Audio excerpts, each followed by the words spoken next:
This is K.M. Wyland, and you are listening to the 242nd episode of the Helping Writers Become Authors podcast. I feel like I've been making pretty slow progress with my outline for my historical superhero work in progress, Wayfarer.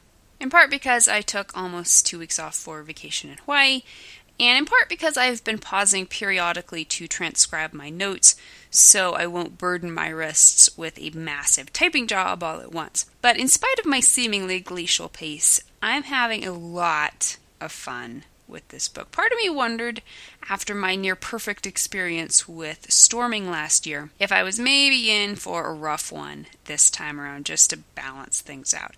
But so far I'm having a delightfully geeky blast combining my two loves, superheroes and history.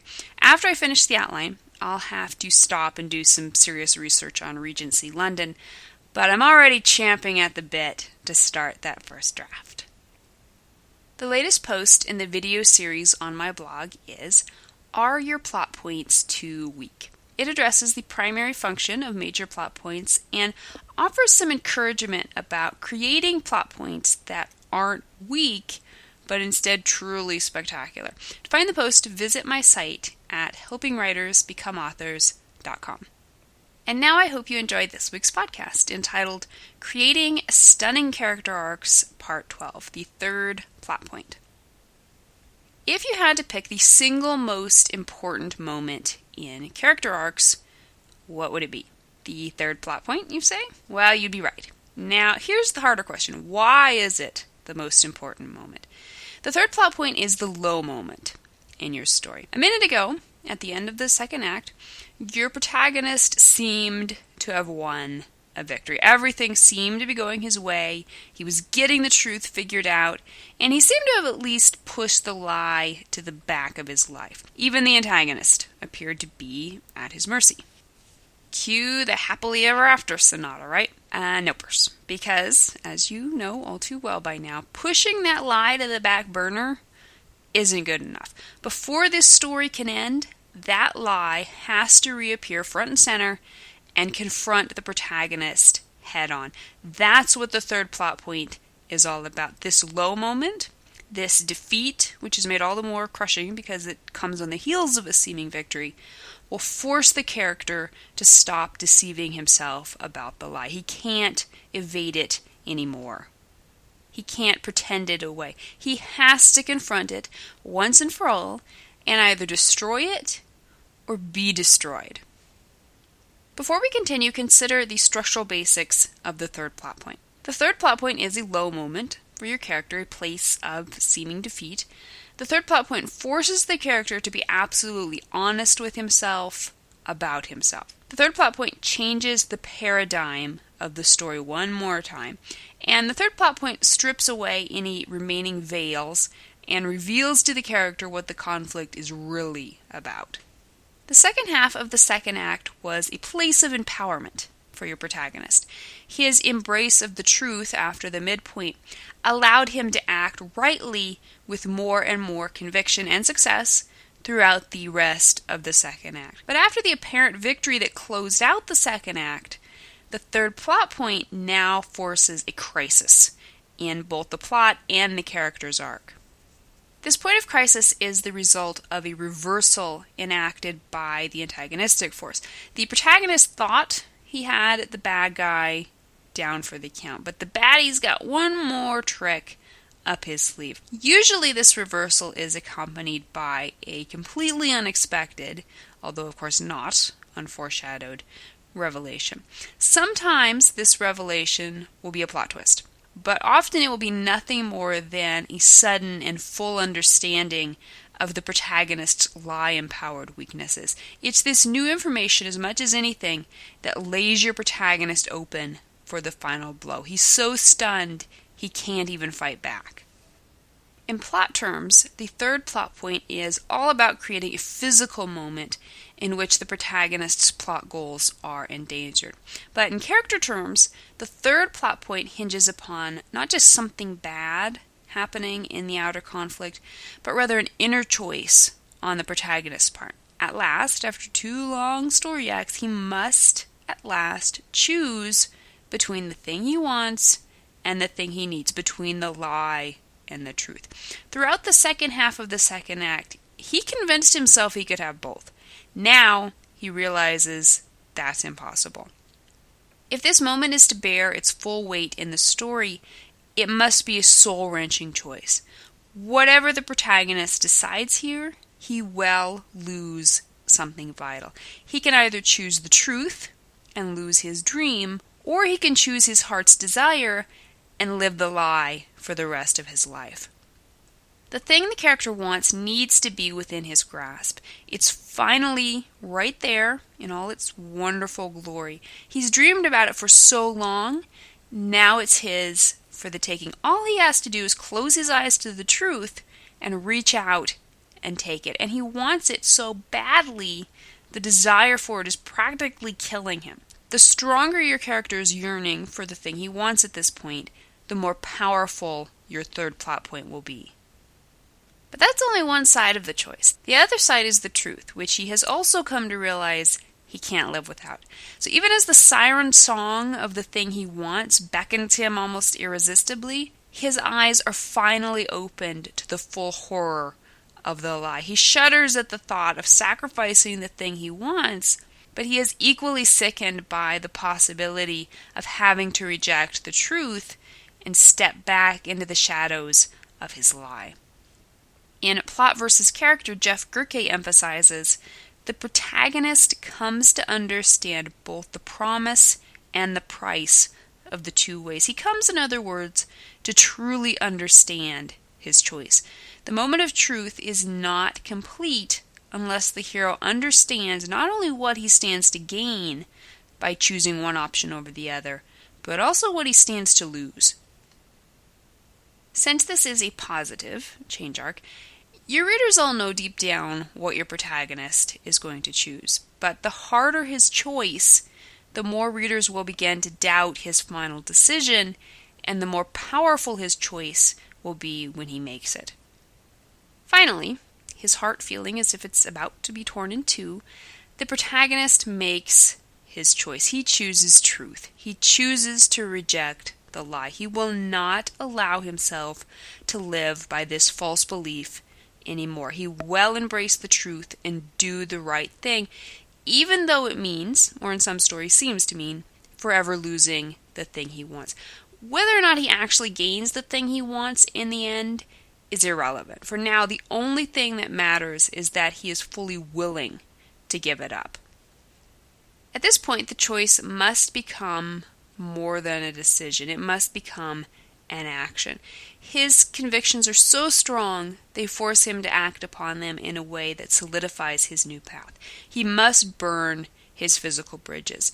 After the third plot point, he won't be able to go back and change his mind in order to gain the thing he wants, even if his resolve should weaken later. Metaphorically, this moment is a representation of the character's old self dying. Although he may still experience doubt throughout the third act, he is, at this moment, so committed to the truth that he's willing to physically die for it. Indeed, he does metaphorically die right alongside his lie. The third plot point will often feature death, either literally or symbolically. If an important character doesn't end up literally dying here, as for example Obi-Wan does in Star Wars, death might be represented via life-threatening weather in the background, the character losing his job, signifying professional death, a pet's death, a funeral on the road, an obituary in the paper. However, the death motif must be organic to your story. The symbolism can never be arbitrary. For example, the funeral the character passes on the road must have some connection with the plot.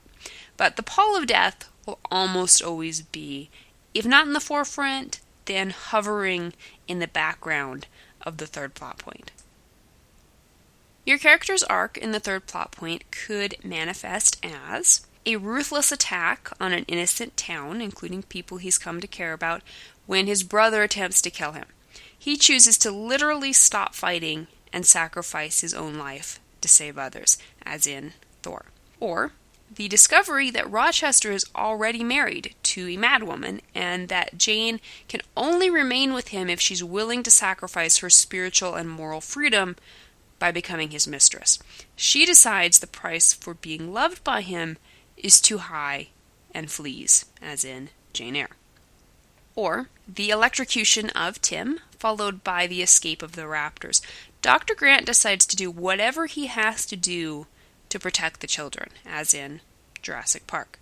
Or the return of his mother and her latest abusive boyfriend, and their claim that his uncles are thieves who have been lying to him about how they became rich. He chooses to reject his mother's lies and refuses to reveal the money's whereabouts, as in Secondhand Lions. Or a refusal by Andy's other toys to help him escape Sid's room, followed by Buzz getting strapped to Sid's rocket. Woody realizes he can't escape alone and chooses to admit that Andy's need for both Woody and Buzz is more important than his own escape, as in Toy Story. Or the realization that one of them, Troy, has been captured by Iraqis and is being tortured. They decide to sacrifice half their gold in a deal to get vehicles and return to save him, as in Three Kings. Or a betrayal by one of the Fur members that leads to Matt's brother-in-law being stabbed. Matt decides it's time to walk away from the violence and take his sister and her son to safety in America, as in Green Street Hooligans. Or the psychotic breakdown of his psychiatrist. Bob chooses to heed the fam's wishes and leave them, even though they've all grown to care for one another, as in What About Bob? Consider some further examples of your character's arc in the third plot point. A Christmas Carol by Charles Dickens. On the stroke of midnight, just as Jacob Marley predicted, Scrooge is visited by the most terrifying specter yet, the ghost of Christmas future. The stink of death is miasmic in this section. Tiny Tim's death is revealed, but even more important, Scrooge's death and its callous treatment by acquaintances and strangers alike fills the third plot point and most of the third act. Scrooge clearly sees the cost of his lie and finally decides he will surrender his wealth and live the rest of his life honoring Christmas in his heart all the year round. Cars, directed by John Lasseter. Right in the midst of his newfound friendship with the townsfolk and possibly love with Miss Sally, Lightning's third plot point is thrust upon him. Doubting the sincerity of Lightning's newfound virtues, Doc is called in the media. Lightning is given the very escape route he's been craving all along. His ability to get to his tiebreaker race in time is practically gift-wrapped for him. But suddenly, faced with the realization that the race may mean giving up the peace and happiness he's found in Radiator Springs, Lightning has to be dragged away. Ask yourself the following questions about your character's arc in the third plot point.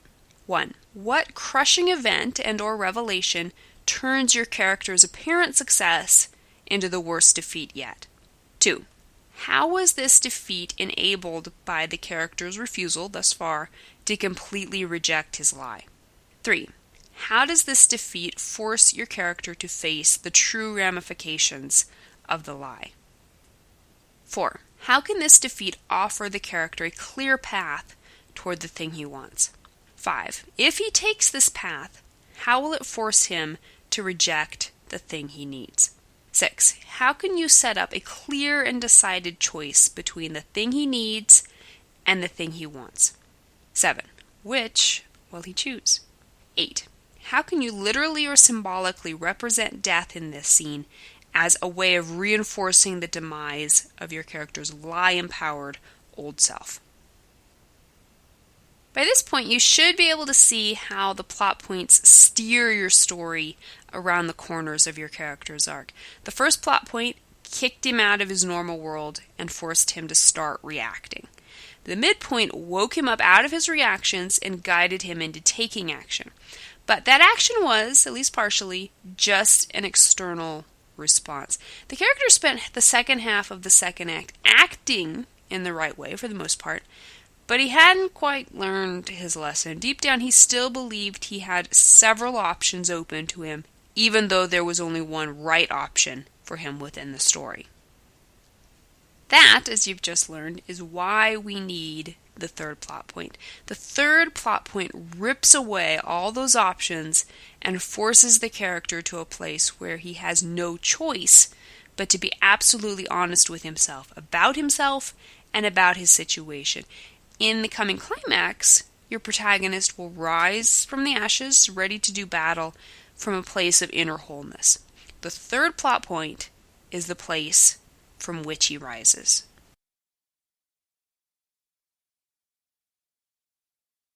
Thank you for listening to the Wordplay Podcast. To read a transcript of this episode, you can visit my website at helpingwritersbecomeauthors.com. And be sure to check back again next week.